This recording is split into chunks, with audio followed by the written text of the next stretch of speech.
This is 2022 AMC 10A Problem 20. A four-term sequence is formed by adding each term of a four-term arithmetic sequence of positive integers to the corresponding term of a four-term geometric sequence of positive integers. The first three terms of the resulting four-term sequence are 57, 60, and 91. What is the fourth term of this sequence? And yeah, so that's just our problem. Okay, so let's write everything in mathematical notation first. Let's say that the numbers in our arithmetic sequence, so I'll just write arithmetic here. Let's say the numbers in our arithmetic sequence are, so the first term is a, the second term is a plus d, so d is the common difference. The third term is a plus 2d, and the fourth term is a plus 3d, right? And we also have our geometric sequence.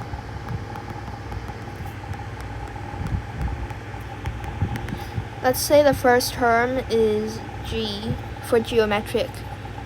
So g, we have gr, r is the common ratio, we have gr squared, and then we have gr cubed. Okay, so we already know and then we also have our four-term sequence. So our four-term sequence, the first three terms are 57, 60, and 91, meaning that we have three equations. A plus g is 57, a plus d plus gr is 60, and a plus 2d plus gr squared is 91. And we want to know what a plus 3d plus gr cubed is, because that's the fourth term. So let's just start by canceling some variables out. Okay, so we can subtract, so I'll label the equations 1, 2, and 3. And let's say we subtracted equation 1 from equation 2. Then what we get here is gr minus g plus d. And we have 3 because that's 60 minus 57. Okay, so what if we subtracted the second equation from the third equation? Then we have gr squared minus gr plus d equals 31, because that's 91 minus 60. So we can label the equations 4 and 5. Okay, so let's say I took equation 5 and I subtracted equation 4 from that. Then what I would get would be gr squared minus gr, so the d's obviously cancel out, so minus gr minus g, and that would be 31 minus 3, which is just 28. So we have gr squared minus 2gr minus plus g, which is 28. And we have a factor of g, so we can factor g out, and this is really obviously a square polynomial, right? So we can factor this into r plus 1, or actually no, it's r minus 1 squared. Now, it's pretty clear now that g and r both should be integers, because firstly, it says the arithmetic and geometric sequences have positive integers in them. So g must be an integer because g is part of the sequence. Now, if g is an integer, then I guess you could say that gr is most likely an integer. Like r is most likely an integer for gr squared and gr cubed to be an integer. Like, we're not really sure of that, I guess. So, but at least we know that g is an integer. Now, since g is an integer, we want to make sure that g, and we want this to be an integer for r to be as simple as possible. So then we can just make g and r minus 1 squared both factors of 28.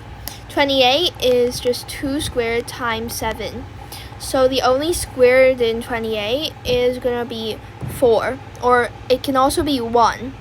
So there are two cases, either r minus 1 squared is 1, or r minus 1 squared is 4. And for either of these cases, g is an integer, a positive integer. So here in the first case, this means that r minus 1 is 1 and r is 2. The second case basically says that r minus 1 is 2 and r is 3. So there are two cases here for r being an integer. So let's just test those out, because if those don't work, then we can try fractions. But if integers work, we'll just stick with integers, because the solutions are integers anyway. So I guess we can just try r of an integer. So case 1, r equals 2. When r equals 2, we know that g equals so this is 1, and so g is 28. So r equals 2, g equals 28.